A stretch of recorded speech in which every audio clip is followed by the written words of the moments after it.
미국 경영학의 대가라 그렇게 불리는 많은 학자들이 있는데요. 그 중에서도 아주 특별한 분이 한 분 계시죠. 피터 트러커라고 하는 분입니다. 이 피터 트러커라고 하는 분은 특별히 많은 그러한 경영과 관련된 컨설턴팅도 하고요. 오늘따라 이렇게 발음이 안 나오네요. 그리고 또 여러 가지 경영에 대한 자문들도 하고 그러는 아주 뛰어난 학자인데요. 이분이 그런 얘기를 했어요. 회사를 경영하다가 그 회사가 망하거나 실패할 때 도대체 원인이 무엇일까? 그것을 분석해 보면 60%의 원인이 회사의 임직원들의 커뮤니케이션, 곧 의사소통이 원활하지 않기 때문에 회사가 망한다, 실패하게 된다, 그런 이야기를 합니다. 그런가 하면 부부간의 갈등 문제를 다루고 상담해주는 부부 전문 상담가 쾌베인이라고 하는 분이 있는데요. 이분은 부부가 도대체 왜 이혼할까? 서로 사랑하고 잘 행복하게 산다고 그러면서 결혼했는데 왜 부부가 이혼하게 될까? 이혼하는 원인을 분석해 보니까 이혼 원인의 50% 역시 그 의사소통, 그 커뮤니케이션이 잘 이루어지지 않기 때문에 이혼을 하게 된다. 그렇게 또 이야기를 합니다. 더 나아가서 범죄 심리학자들이 이야기를 하는데요.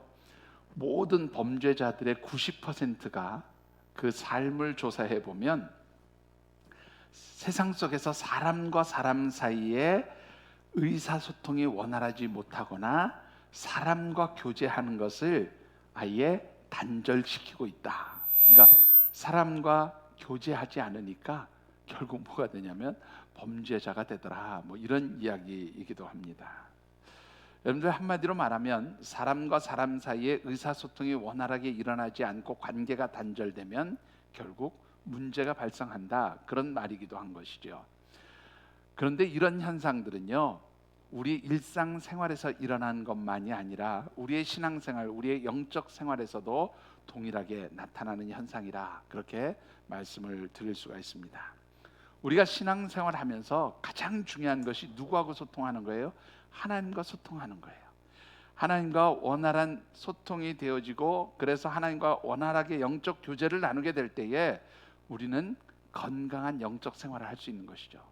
반대로 하나님과 영적 교제가 단절되어지고 하나님과 의사소통이 원활하게 되지 않으면 우리의 영적 생활은 어디에선가 문제가 발생하게 되어진다는 것입니다. 여러분들 아침에 계단 올라오시느라고 고생하셨죠? 저 엘리베이터가 지금 11년 됐더니 이제 나도 힘들어요. 그리고 자꾸 고장이 나나 봐요. 동일한 고장이 지금 3번째 났는데 금요일 날 나고 토요일 날 나고 오늘 3번 났어요. 제가 이 엘리베이터 지키고 있을 수도 없고 우리 백장로님 갇혔다가 나오셨다는데 용케도 탈출하셨습니다. 그런데 딱 한 가지예요. 저 지금 고장의 원인은요, 어디서 문제가 돼서 그런지 모르지만 휴즈가 자꾸 끊어져요. 휴즈가 끊어지니까 뭐가 단절되는 거예요? 전원이 공급되지 않으니까 엘리베이터가 멈춰버리는 겁니다. 왜 휴즈가 자꾸 끊어지는지 그 원인을 지금 못 찾아요. 그래서 이게 이제 정상적으로 근무하는 날이 되면 그 원인을 찾아서 제대로 수리하겠습니다. 그렇게 얘기 들었는데 고쳤나요? 아직도 안 왔어요? 출동기사 아직 안 왔습니까? 지금 하고 있군요. 아무튼 관계가 끊어지면 문제가 심각해지는 거죠. 자, 우리가 어떻게 하면 우리의 영적 생활에서 하나님과 건강한 관계를 맺으면서 온전한 영적 교제를 나눌 수 있을까? 그런 이야기입니다. 우리 교회 창립 23주년 기념주일이 있는 10월달 우리가 함께 묵상하는 말씀의 주제 같이 한번 읽어보실까요? 제가 읽겠습니다. 하늘쌤, 영적 교제가 풍성한 기쁨이 되는 축복의 공동체.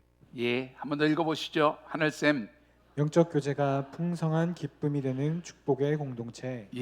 교회는 주님의 몸이다 그렇게 말씀합니다. 그러니까 이 하늘샘 교회는 우리 주님의 몸된 교회인 것이죠. 그리고 이 주님의 몸된 교회에 속한 우리 성도들은 바로 주님의 지체, 주님의 몸이 되어진다 그렇게 말씀을 드릴 수가 있습니다. 그렇다고 한다면 이 주님의 몸된 교회 안에서 주님의 몸된 지체가 되어지는 성도들이 참으로 아름다운 영적 교제를 나누고 또 함께 사랑으로 하나가 되어질 때에 우리 교회가 건강한 주님의 몸이 되고 건강한 신앙 공동체가 되어지는 줄 믿습니다.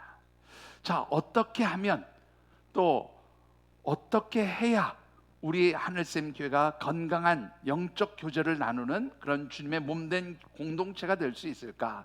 또 우리가 그렇게 아름다운 신앙 공동체를 이루고 주님의 몸된 교회로서 건강한 영적 교제를 나누게 될 때 하나님께서 우리에게 어떤 은혜와 축복을 주실까? 그런 관점에서 말씀을 묵상하고 있습니다. 오늘 두 번째로 드리고 싶은 말씀은요, 우리가 주님 안에서 건강한 영적 교제를 나눌 때에 하나님께서 주시는 풍성한 하늘의 기쁨이 있다라는 말씀을 드리고 싶습니다. 오늘 우리에게 주신 하나님의 말씀은 사도 요한이 에베소 교회를 비롯해서 소아시아 여러 지역에서 이제 흩어져 신앙생활을 하고 있는 소아시아 교회에 속한 여러 성도들에게 보낸 편지 가운데 하나입니다. 특별히 이 요한일서 편지 서문에 해당하는 부분인데요, 이 말씀 가운데는 우리가 어떤 영적 교제를 나눠야 하는지를 아주 잘 보여주고 있습니다. 주신 말씀을 묵상하는 가운데 우리 하늘샘 교회와 사랑하는 우리 믿음의 가족들이 건강한 영적 교제를 통해서 하나님 주시는 하늘의 풍성한 기쁨을 누릴 수 있게 되기를 주님의 이름으로 축원합니다. 자, 오늘 주신 말씀을 통해서 우리가 먼저 묵상해 보고 싶은 것은요, 우리 하늘샘 교회가 건강한 영적 교제가 있는 그런 공동체가 되고 또 우리 성도들이 건강한 영적 교제를 나누기 위해서 우리에게 꼭 필요한 것이 무엇일까라는 것입니다. 가장 중요한 것은 우리 주님 예수 그리스도 안에서 믿음의 교제를 나누는 것이다, 그렇게 말씀을 드립니다. 본문 1절과 2절의 말씀을 같이 받들어 읽어보겠습니다. 태초부터 있는 생명의 말씀에 관하여는 우리가 들은 바요 눈으로 본 바요 자세히 보고 우리의 손으로 만진 바라. 이 생명이 나타내신 바 된지라. 이 영원한 생명을 우리가 보았고 증언하여 너희에게 전하노니 이는 아버지와 함께 계시다가 우리에게 나타내신 바 된 이시니라. 자, 여러분들 이 말씀을 보면 사도 요한이 이렇게 얘기를 합니다. 에베소 교회를 비롯한 소아시아 여러 지역에서 신앙생활을 하고 있는 여러 교회 성도들에게 이런 말을 하고 있어요. 직접 듣고 눈으로 보고 손으로 만져본 생명의 말씀에 대해서 여러분들에게 전하려고 합니다. 그렇게 이야기를 해요. 자, 여러분들 직접 듣고 눈으로 보고 손으로 만져본 생명의 말씀이란 무엇을 의미하는 것일까라는 것이죠. 물론 여러분들이 신앙생활 꽤 오래들 하신 분들이니까 그걸 뭘 목사님 몰라서 물어봐요. 생명의 말씀은 곧 하나님의 말씀이지요. 틀렸어요? 여러분들 왜 갑자기 이렇게 다 심각해지셨어요? 제가 틀린 얘기했어요? 생명의 말씀이 하나님의 말씀 맞잖아요, 그죠? 그럼 뭐 복잡하게 설명합니까? 그냥 생명의 말씀은 곧 하나님의 말씀이지요, 이렇게 얘기를 하면 아주 간단할 것 같아요. 자, 그런데 오늘 이 주신 말씀 가운데 2절 후반부를 보면 이런 말씀이 있어요. 우리 2절 후반부를 보십시다. 이는 아버지와 함께 계시다가, 아버지는 누구를 의미할까요? 하나님과 함께 계시다가 우리에게 나타나신 바 되신 분이십니다. 이라고 표현했는데 이거를 분이라고 표현하는 것은 좀 여러분들에게 그 의미가 정확하게 나타나기 위해서 제가 그렇게 표현을 했는데요. 이는 아버지와 함께 계시다가 우리에게 나타나신 분이십니다. 그렇게 설명을 하고 있어요. 자, 도대체 이 생명의 말씀으로 표현된 분이 누구이기에 아버지이신 하나님과 함께 계시다가 우리에게 짠 하고 나타나셨습니까? 여러분들이 또 에이 목사님 그걸 뭘 몰라서 물어봐요. 그냥 우리가 다 한번 짠 하면 알죠. 짠 하면 누구예요? 예, 여러분들 다 아시잖아요. 그렇죠? 그런데 여러분들 이 말씀을 좀 더 우리가 분명히 하기 위해서 참고 말씀을 한번 같이 읽어보시면 좋겠어요. 자, 요한복음 1장 1절과 2절 그리고 14절을 같이 한번 받들어 읽어보시죠. 태초에 말씀이 계시니라. 이 말씀이 하나님과 함께 계셨으니 이 말씀은 곧 하나님이시니라. 그가 태초에 하나님과 함께 계셨고 말씀이 육신이 되어 우리 가운데 거하심에 우리가 그의 영광을 보니 아버지의 독생자의 영광이요 은혜와 진리가 충만하더라. 자, 여러분들은 지금 성경을 안 보고 영상으로만 딱 말씀을 읽으시니까 잘 모르시겠지만 성경책에 보면 요한일서 1장 1절과 2절에 그 생명의 말씀 되어 있는 그 말씀 앞에요, 숫자가 하나 딱 붙어 있어요. 1, 그렇게 숫자가 붙어 있어요. 쭉 따라가 보면 뭐라고 되어 있냐면 로고스, 헬라어로 로고스라고 쓴다, 그렇게 되어 있어요. 자, 그런가 하면 요한복음 1장 1절과 2절도 역시 쭉 따라가서 보시면 뭐라고 되어 있냐면 거기에 말씀 앞에 숫자가 1 그렇게 써 있어요. 근데 역시 그것도 따라가 보면 뭐라고 되어 있냐면 헬라어로 로고스라고 떠 있습니다. 그러면 요한복음 1장에서 말하는 말씀과 요한 1서 1장에서 말하는 생명의 말씀은 결국 같다는 것을 알 수 있지요. 같은 말로 같은 단어로 표현했으니까. 자, 그러면 이 로고스라고 표현된 말씀, 곧 태초에 말씀이 계셨는데 이 말씀이 하나님과 함께 계셨습니다 라고 말할 때 이 말씀은 곧 누구예요? 말씀이 육신이 되어 우리 가운데 임재하신 바로 독생자 예수 그리스도 그분이십니다. 그렇게 사도 요한이 우리에게 말해주고 있는 거예요. 그런데 여러분들 뜬금이 없잖아요. 여러분들 성경 읽을 때 그냥 아무 생각 없이 읽으십니까? 아니, 지금 사도 요한이 초대교회 성도들에게 편지를 써요. 여러분들, 내가 여러분들에게 지금 꼭 한마디 전하고 싶습니다. 내가 생명의 말씀 직접 듣고 눈으로 보고 손으로 직접 만진 바 된 생명의 말씀이신 예수님을 여러분들에게 전하려고 합니다. 그렇게 얘기를 한단 말이죠. 초대교회 성도들이 예수님 몰랐을까요? 사실은 교회에서 신앙생활을 하고 이미 초대교회에서 여러 가지 사도들이나 또 여러 믿음의 사람들을 통해서 하나님의 말씀을 들었던 사람들이 예수님을 몰랐을 리가 없어요. 그런데 왜 사도 요한은 그 초대교회 성도들에게 편지를 쓰면서 내가 지금 이 시간 생명의 말씀이신 예수님에 대해서 여러분들에게 전하려고 합니다 라고 그렇게 이야기를 하고 있느냐라는 것이죠. 왜 예수님을 소개하겠다고 말하는 것이냐, 그 말입니다. 그 이유에 대해서 요한일서 1장 3절에 사도 요한은 이렇게 밝혀놓고 있습니다. 같이 한번 읽어보시죠. 우리가 보고 들은 바를 너희에게도 전함은 너희로 우리와 사귐이 있게 하려 함이니 우리의 사귐은 아버지와 그의 아들 예수 그리스도와 더불어 누림이라. 자, 내가 여러분들에게 예수님에 대해서 소개하는 것은, 생명의 말씀이신 예수 그리스도에 대해서 소개하는 것은 예수 그리스도를 통해서 우리에게 뭐가 있게 한다고요? 사귐이 있게 하려 하고, 그런 목적을 가지고 내가 여러분들에게 예수님을 소개합니다 라고 그렇게 얘기하는 거예요. 자, 그러면 우리가 서로 사귄다라는 말은 성도들과 성도들 사이에 교제를 나눈다는 말이에요. 여기서 사귐이라는 말은요, 헬라어로 코이노니아라고 하는 단어를 씁니다. 지난번에 제가 첫째 주일에 말씀드렸죠. 예, 성도 간의 교제를 나타내는 코이노니아라는 단어를 써요. 그러니까 우리 성도들이, 나 사도 요한과 초대교회에 흩어진 모든 성도 여러분들이 아름다운 믿음의 교제를 나누기 위해서 내가 여러분들에게 예수 그리스도 그분을 소개합니다, 그렇게 이야기하는 거예요. 그러면 여러분들 한번 여쭤보겠습니다. 이 예수 그리스도를 소개하는 이유가 우리가 교제하기 위함이다, 이 말은 무슨 뜻일까요? 교제하기 위해서 예수 그리스도를 여러분들에게 소개한다, 이 말은 여러분들 이 3절의 말씀을 다시 읽어보시면 그 의미가 분명해져요. 제가 다시 읽어볼 테니까 여러분들 들어보세요. 자, 이 사귐이라는 말은 헬라어로 뭐로 바꿀 수 있다 그랬어요? 코이노니아. 그리고 그것은 다른 말로 바꾸면 교제라는 말로 바꿀 수 있다 그랬잖아요. 자, 이 코이노니아라는 단어가 교제라는 말이니까 그럼 제가 이렇게 읽어볼게요. 우리가 보고 들은 바를 너희에게 전함은, 곧 예수 그리스도를 너희에게 전함은 너희로 우리와 교제가 있게 하려 함이니 우리의 교제는 아버지와 그의 아들 예수 그리스도와 더불어 누림이라. 이렇게도 읽을 수 있어요. 그죠?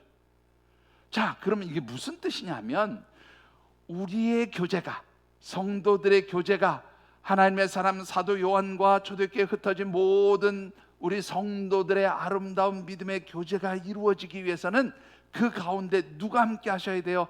하나님과 예수 그리스도 그분이 함께 하셔서 우리의 교제가 하나님과 함께 누리는 교제가 되어야 합니다. 이렇게 표현하고 있는 거예요. 여러분들, 우리가 건강한 영적 교제가 일어나려면 우리 가운데 누가 계셔야 돼요? 하나님이 함께 하셔야 돼요. 우리 주님께서 함께 하셔야 하는 줄 믿습니다. 그래야 이게 건강한 영적 교제가 되는 거예요. 여러분들, 세상에는 많은 교제가 있습니다. 여러분들, 세상에 많은 모임들이 있죠. 직장에서 우리 직장 동료들과 만나서 밥 먹고 회식, 교제라고 이야기할 수 있어요. 그죠? 아닙니까? 교제잖아요. 그죠? 가족들이 함께 만나서 오래간만에 멀리 흩어졌던 일가 친척들이 만나서 함께 밥 먹고 또 이야기도 나누고 교제입니다. 그렇죠? 여러분들, 이 세상에는 굉장히 다양한 교제들이 있어요. 그런데 이 세상적인 사람들이 가지는 교제와 우리 하나님의 백성들이 가지는 교제는 구별되어야 된다는 거죠. 그렇죠? 세상적인 교제는 어떤 교제예요? 사실은 서로 그냥 놀고 즐겁고 기쁜 그런 것들을 위해서 만나겠죠. 여러분들, 교제하러 만나가지고 너 왜 뭐 이랬냐 저랬냐 그러고 싸우고 다투기 해서 교제하는 사람은 없을 거예요. 교제하다가 싸우는 경우는 있어도, 그죠? 세상에 교제하자, 우리 만나자, 회식하자 그러고 만나가지고 처음부터 싸우려고 만나는 사람들은 없잖아요. 교제한다고 만났다가 술 한잔 하시고 싸우는 경우는 있어도, 그러니까 이 세상적인 교제라는 것은 사실은 그 교제 자체의 목적이 그냥 즐기자고 만나는 거예요. 그러다가 싸움도 나고 다툼도 나오고 갈등도 생기고 그런 거죠. 그런데 하나님의 백성들의 교제는 그런 교제가 되지 않아야 한다는 겁니다. 그러기 위해서는 거기에 누가 함께 계셔야 돼요? 하나님과 독생자 예수 그리스도가 함께 교제하는 자리가 되어야 합니다 라고 그렇게 이야기를 합니다. 자, 왜 하나님이, 왜 주님이 같이 계셔야 될까요? 여러분들, 이 코이노니아라고 하는 단어, 교제라고 하는 단어는요, 어원을 보면 코이노스라고 하는 단어에서 나왔어요. 그리고요, 이 코이노스라고 하는 단어는 어떤 뜻이 있냐면 공통적인 그러한 것을 가지고, 공통점을 가지고 동일한 목표를 향해서 공통적으로 나아간다, 그런 뜻이에요. 그러니까 코이노니아가 이루어지려면, 성도들의 교제가 이루어지려면 뭔가 공통점이 있어야 된다는 거예요. 그죠? 여러분들, 세상에도 모임에는 공통점이 있어요. 저는 세상에서 만나는 모임이 거의 없습니다. 거의 없는 게 아니라 아예 없어요. 근데 유일하게 하나의 모임이 있어요. 고등학교 동창들 3년 내내 같이 서클 활동을 했던, 여러분들이 또 서클 활동을 했다니까 우리 목사님 또 무슨 일진회나 뭐 이런 뭐 애들 요새 말하는 무슨 조폭 서클 한 거 아니야. 그래서 상상하지 마세요. 제가 있었던 학교 동아리는요, 방송국 동아리였습니다. 학교 때 방송국을 했어요. 제가 목소리가 조금 좋지 않아요? 제가 학교 때, 고등학교 대학교 때 계속 학교 방송국에서 그 아나운서 역할을 했었어요. 그래서 학교 방송국 동아리에서 만났던 친구들은 반 친구들보다 더 갖고 3년 동안 매일 붙어서 다녔기 때문에, 그래서 그 친구들이 지금도 만나는 친구들이에요. 1년에 한 2차례 정도 만나는데 유일하게 세상 모임 그거 하나예요. 대부분은 뭐 목사님들 모임이고 친구들 모임이 다 선후배들 목사님들 모임이고 그렇지, 세상적인 모임은 그거 하나인데, 여러분들, 이 세상적인 모임과 예수 믿는 사람들의 모임의 가장 큰 차이점은, 세상적인 모임도 공통점이 있어요. 고등학교 동창, 방송국 동아리 활동 같이 한 친구들 공통점이 있잖아요. 그런데 여러분들, 우리 성도들이 모여서 공통점을 찾으려면 공통점 찾기가 쉽지 않아요. 왜요? 살아가는 삶의 자리도 다르죠. 지적 수준도 다르죠. 재산 상황도 다르죠. 다 달라요. 생각하는 것도 다르죠. 그런데 하나님의 백성들이 유일하게 공통점을 찾을 수 있다면 딱 한 가지예요. 뭐예요? 예수 그리스도를 구주로 고백한다는 것, 그 공통점 때문에 우리가 함께 모인 줄 믿습니다.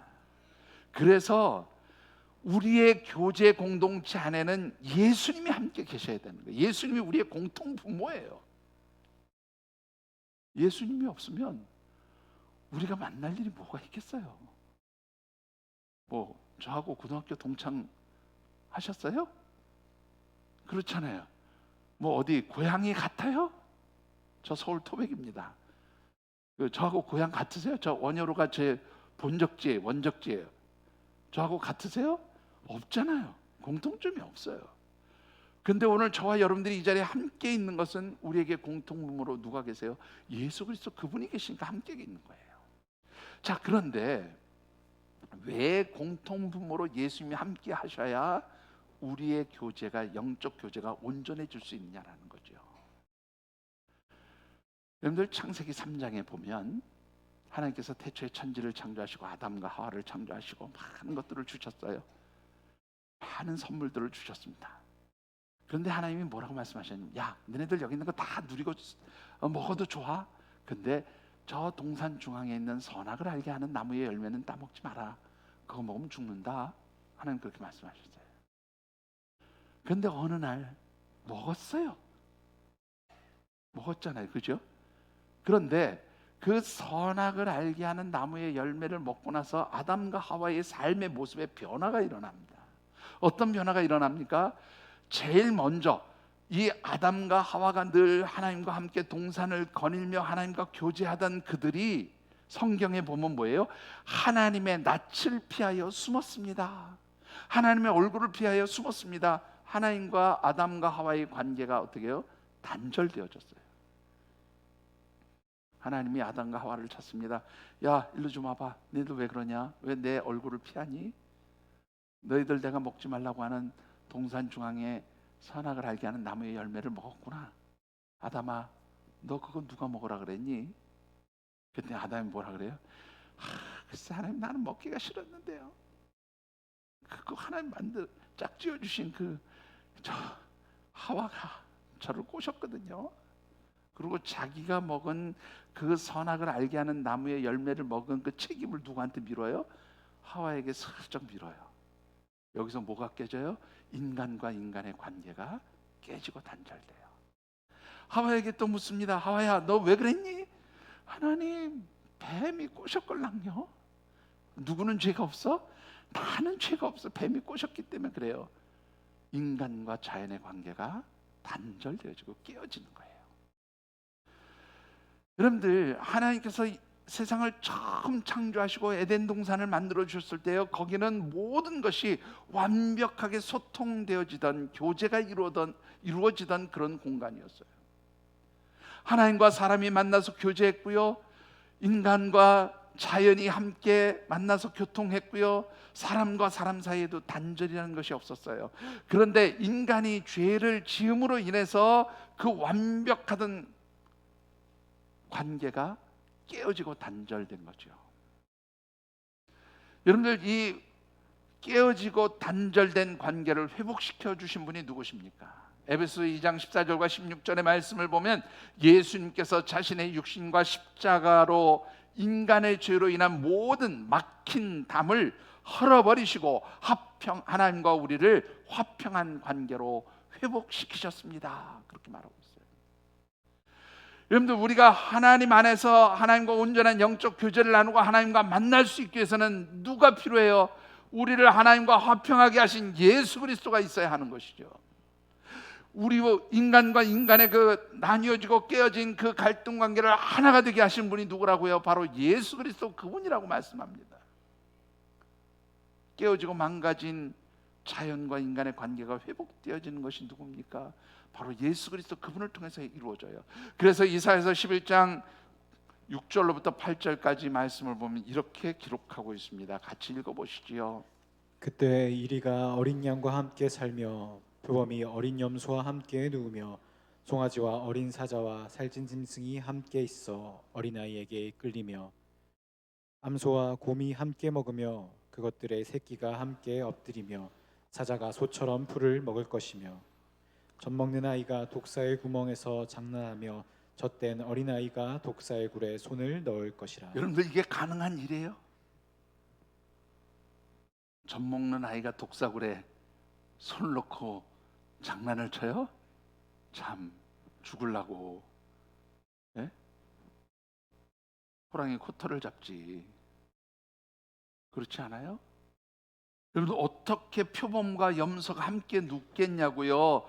어떻게 어린아이의 손에 여러분들 사자가 끌려 다니고 송아지를, 애가 어린아이가 사자 한 마리 끌고 송아지 한 마리 끌고 다닌다고 상상을 해보세요. 여러분들 여기 아침마다 저녁마다 낮에마다 강아지 이렇게 끌고 다니신 분들이 있어요.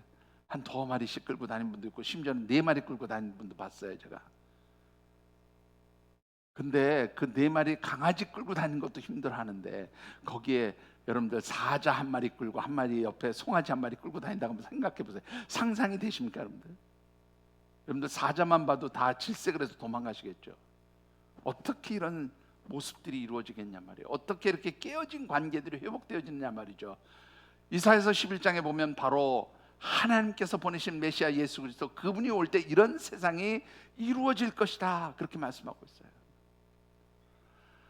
여러분 오늘 우리 하늘샘 교회가 정말로 하나님의 은혜 안에서 온전한 영적 관계가 회복되고 성도 간의 아름다운 교제가 나타나기를 원하십니까? 그렇다면 하나님 우리 가운데 임재하여 주시고 우리 주님이 중심이 되시는, 우리 교회의 머릿돌이 되시고 우리 교회의 머리가 되시는 우리 주님이 함께 하시는 교회가 되게 해 주십시오. 기도하시는 그런 성도들이 되어주시기를 주님의 이름으로 축원합니다. 여러분들 주님이 함께 하셔야 우리 교회가 건강한 영적 공동체, 아름다운 교제가 있는 공동체가 되는 것이죠. 자, 그렇다면 주님께서 우리 공동체 함께 해 주셨어요. 그럼 우리는 이 주님에 대해서 무슨 일을 해야 될까? 어떻게 이 주님을 대해야 될까요? 여러분들 에베소 4장 13절의 말씀을 같이 읽어 보십시다. 우리가 다 하나님의 아들을 믿는 것과 아는 일에 하나가 되어 온전한 사람을 이루어 그리스도의 장성한 분량이 충만한 데까지 이르리니. 하나님의 아들을 믿는 것과 아는 일에 우리 공동체가 하나가 되어야 합니다. 그렇게 말합니다. 여러분들 아는 것은 뭐고 믿는 것은 뭘까요? 아는 것과 믿는 것의 차이를 아십니까? 아는 것은 뭐고 믿는 것은 뭐예요? 잘 모르시겠어요?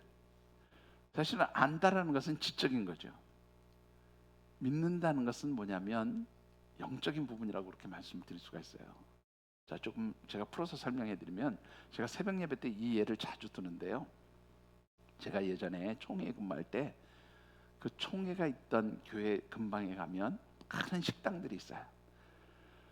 한 번은 총회 때 직원으로 일하면서 이제 거기서 일하다가 점심때가 돼서 밥을 먹으러 갔는데 어떤 식당에 딱 가니까요, 딱 정문 앞에 구하라 주실 것이요, 찾으라 찾아질 것이요, 두드리라 열릴 것이다 써 있었어요. 여러분들 딱 보면 무슨 생각이 들어요? 예? 아, 이 식당 주인은 예수 믿는 사람이구나, 그렇게 생각이 당연히 들죠.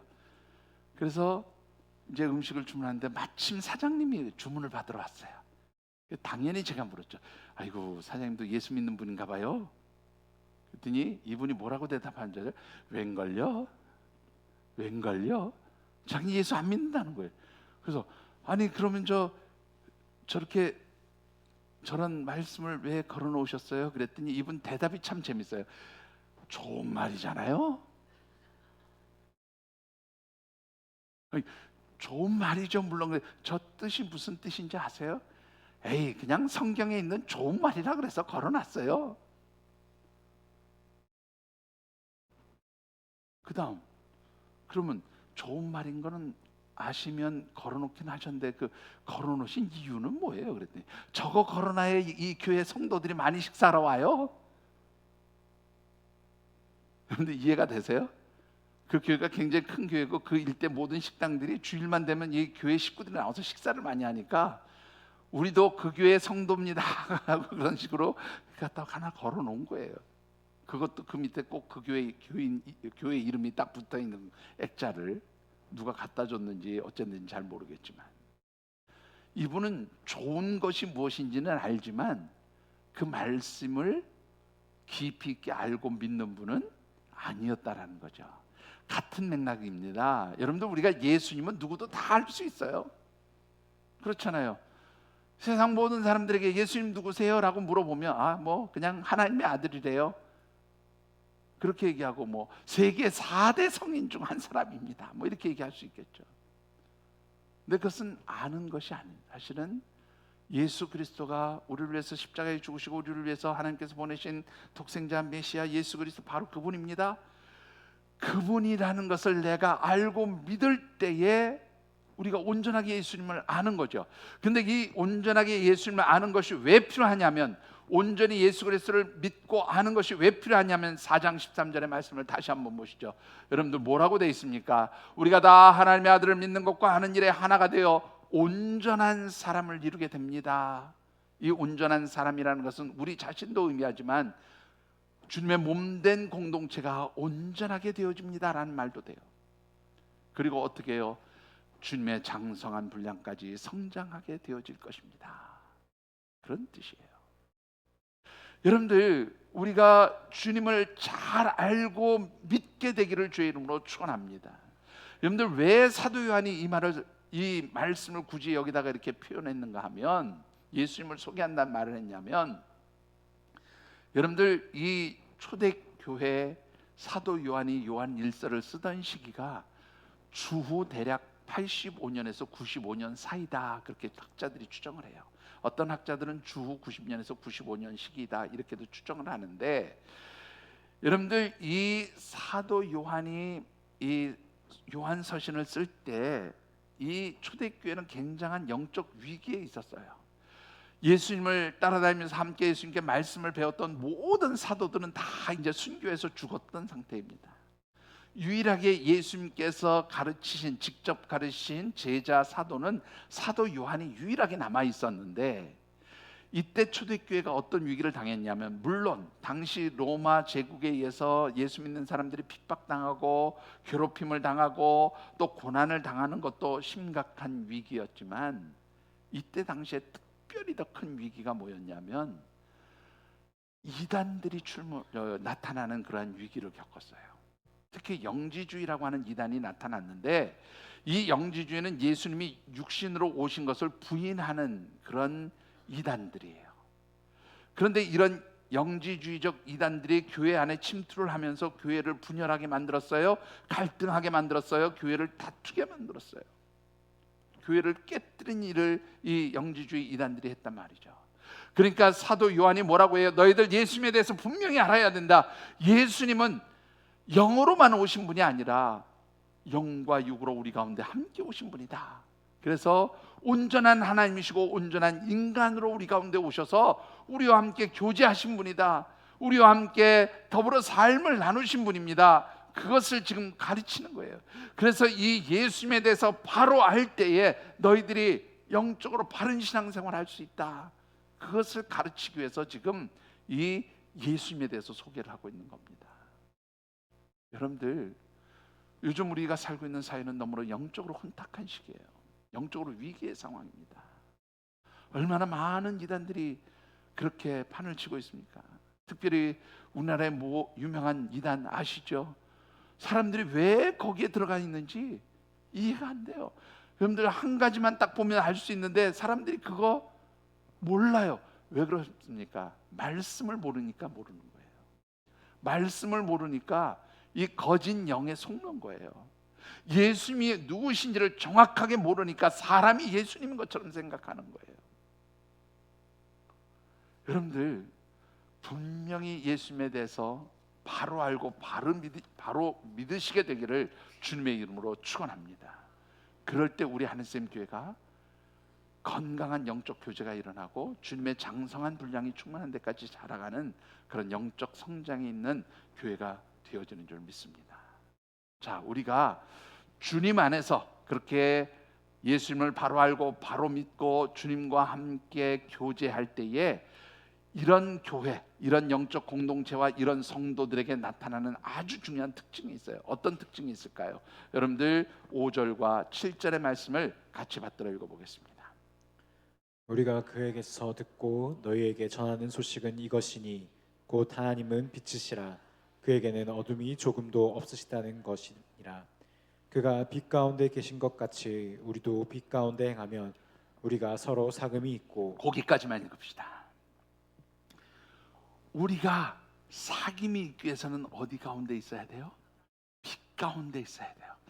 우리 주님과 건강한 영적 교제를 나누려면 우리는 무엇 가운데 있어야 돼요? 빛 가운데 있어야 돼요. 여러분들 잘 아시는 베드로전서 2장 9절의 말씀 제가 아주 자주 인용하니까 여러분들도 이제는 외우셨겠죠. 너희는 택하신 족속의 왕 같은 제사장이요 그의 거룩한 나라의 백성이니 이는 너희를 어두움 가운데서 불러내어 그의 기이한 빛 가운데 들어가게 하신 이의 아름다운 덕을 선전하게 하려 함이라.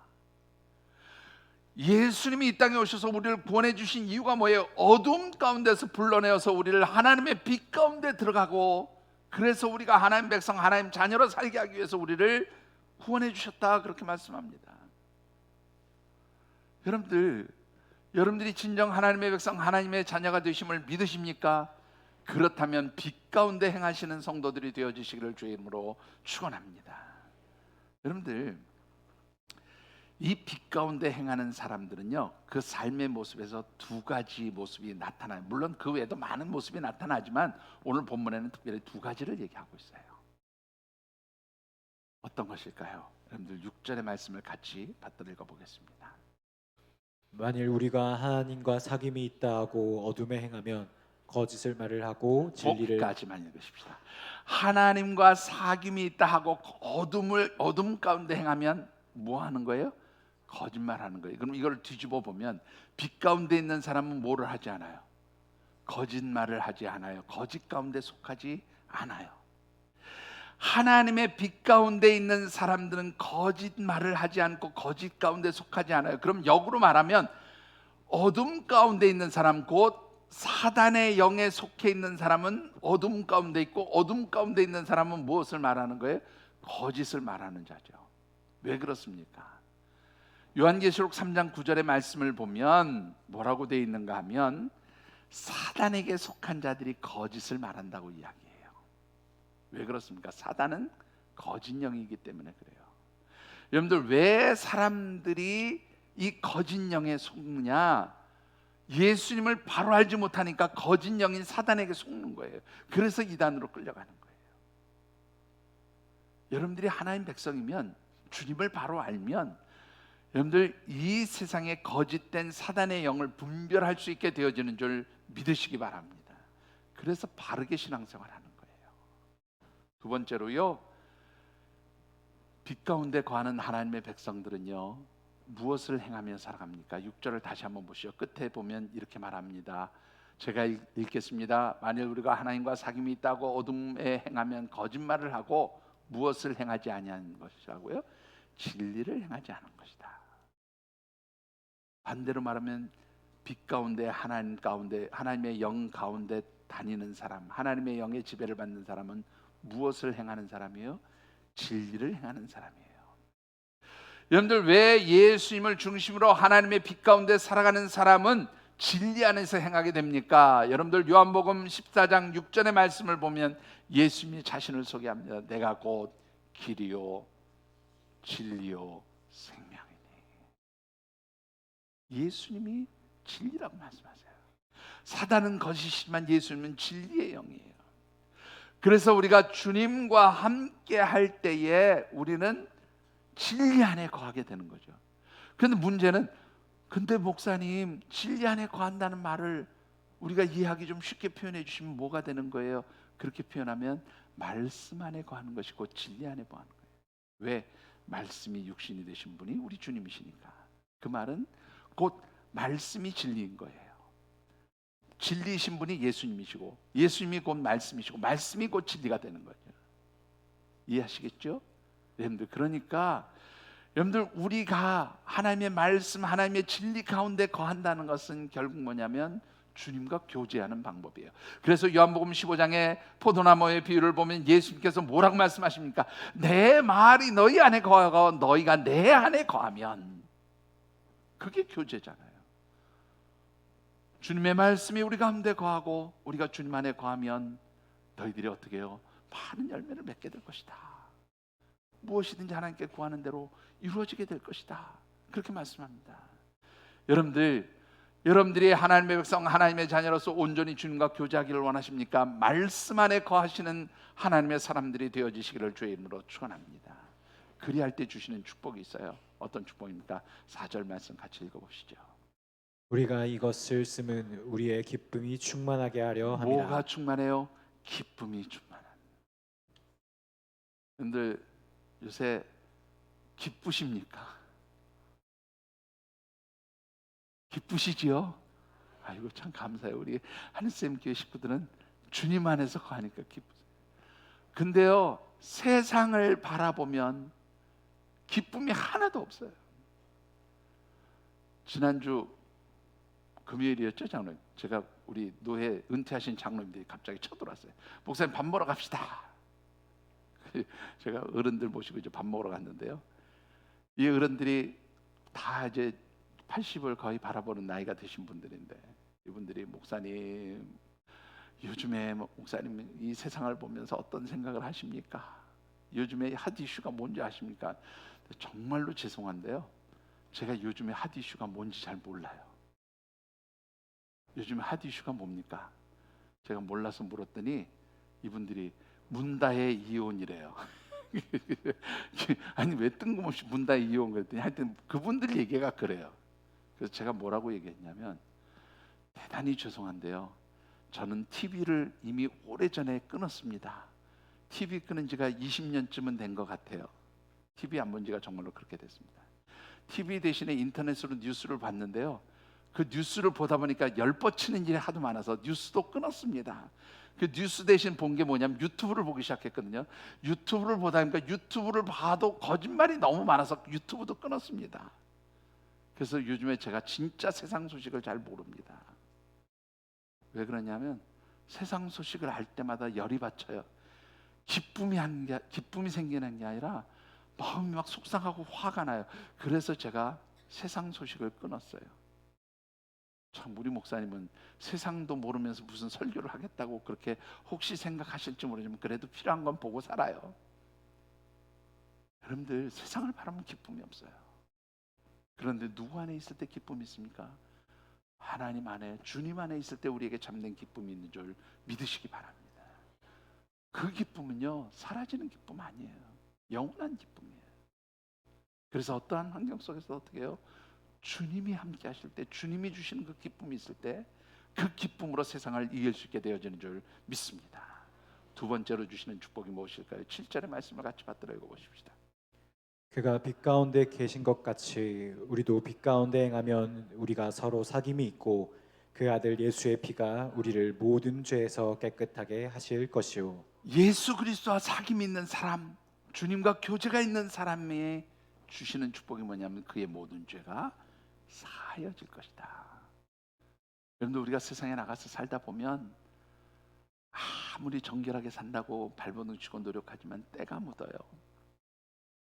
그럴 때마다 우리가 주님의 세우신 이 주님의 몸된 이 공동체 안에서 주님과 교제하고 주님과 만나고 성도들의 아름다운 교제가 일어날 때에 그 세상에서 묻었던 모든 때가 깨끗하게 씻어지는 줄 믿습니다. 그래서 이 공동체는 우리의 영혼을 맑게 하는 영혼의 목욕탕이에요. 믿으십니까? 여러분들, 이것이 여러분들의 심령을 정갈하게 만드는 아름다운 영적 공동체가 되어지기를 주님의 이름으로 축원합니다. 말씀을 맺습니다.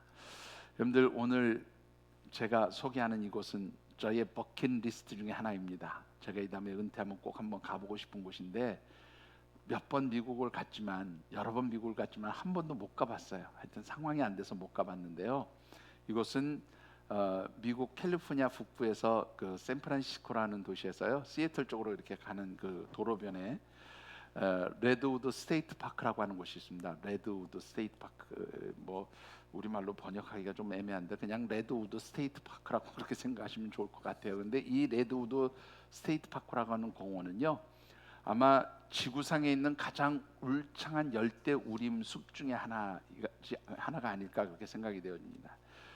여러분들 사진 한번 보여주시죠. 이 지금 왼쪽에 있는 사진이요, 그 레드우드 스테이트 파크로 가는 그 길목을 찍은 사진이에요. 여러분들 좀 잘 안 보이시겠지만 굉장히 나무들이 이렇게 높게 뻗어 있잖아요. 이 나무의 평균 높이가 얼마냐면 300피트예요. 우리 단위로 환산하면 91m 정도 됩니다. 평균 나무의 높이가 91m예요. 대단하죠? 예. 다음 그림을 좀 다시 한번 보여주세요. 이 나무가요 얼마나 큰지, 이 나무들이 뭐 이렇게 저렇게 터널 같은 것도 만들어 놓고 그러는데요. 지금은 조그맣게 보이는데 어떤 나무는요, 이 나무 밑둥치에 터널이 뚫렸는데 자동차 2대가 교차할 수 있는 그런 정도의 폭으로 터널이 뚫려 있는 곳도 있대요. 그리고 또 터널이 뚫린 것처럼 구멍이 딱 뚫려 있는데 저쪽 뒤쪽은 막혀 있으면 뭐가 돼요? 동굴이 되죠. 동굴. 나무 동굴이 되는데요. 어떤 나무는 그 동굴 안에 뭐 한 30-40명이 들어가도 될 만큼 그렇게 나무 동굴이 되어 있는 그런 나무도 있다고 그러고요. 이 나무 둘레가 얼마나 크냐면 장정 20명이 손을 잡고 이렇게 둘러싸야 그 나무를 둘러쌀 수 있는 그런 나무도 있답니다. 엄청나죠? 근데 저렇게 밑이 뻥 뚫려 있는데도 살아가지고 계속 성장해요. 예. 동굴처럼 밑이 뻥 뚫렸는데도 나무가 살아서 성장해요. 신기하지 않아요, 여러분들? 죽어야 되는데 안 죽고 살아요. 왜 그럴까요, 여러분들? 이 식물학자들이 이거 되게 이상하다. 이 도대체 원인이 뭐냐? 얘네들 왜 이렇게 잘 사냐? 아주 놀라운 걸 하나 발견하게 됩니다. 이게 뭐냐면 이 레드우드 그 스테이트 파크에 있는 나무들이 미국 삼나무라고 하는 나무예요. 정확한 뭐라 그래, 그 품종은 아마 이 소나무과에 속하는 그런 나무인 것 같은데요. 보통 나무가 높이 올라가면 높이 올라가는 만큼 뭐가 내려가야 되냐면 뿌리가 땅으로 들어가야 된답니다. 그래야 이 나무가 건강하고 오래 산대요. 그러면 저 나무가 90m까지 올라간다면 뿌리도 몇 미터까지 내려가야 돼요? 90m 내려가야 되는데 이 나무들은 90m 안 내려간대요. 얼마 안 묻혀 있다는 거예요. 그 뿌리가 땅 표면에 다 있다는 거예요. 이상하다 그러고 보니까 놀라운 것이요. 여러분들 그 첫 번째 사진 다시 한번 보여주시겠어요? 저 나무들 보면요, 이렇게 다 이렇게 2개, 3개가 뭉쳐 있잖아요.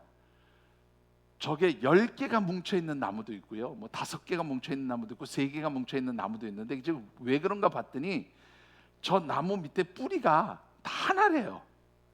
한 뿌리에서 나무가 올라온 거예요. 그러니까 하나가 죽는 것 같아도 그 뿌리가 다 살아 있으니까 어떻게 해요? 계속해서 양분을 공급해 주는 거예요. 그러니까 아무리 태풍이 불고 뭐가 해도 나무가 안 죽는 거예요. 뿌리가 깊이 안 내려간데도 무너지지 않는 거예요. 놀랍죠, 여러분들? 예? 안 놀라우신가 보네. 예. 놀랍잖아요.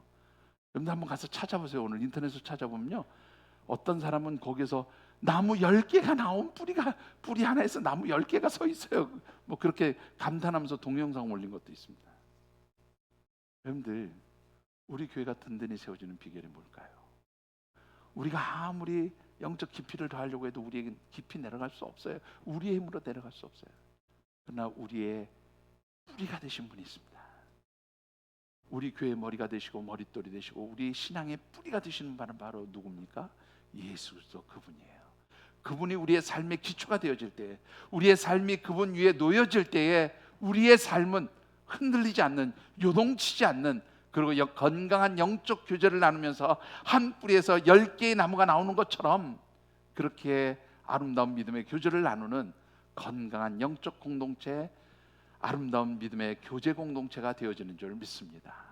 이 하늘샘 교회가 우리 주님 안에서 아름답고 귀한 영적 교제를 나누고, 그래서 주님으로 인해서 건강한 믿음의 공동체요, 또 그 건강한 믿음을 가지고 세상을 이기는 영적인 공동체가 되어지기를 주님의 이름으로 축원합니다. 기도하겠습니다.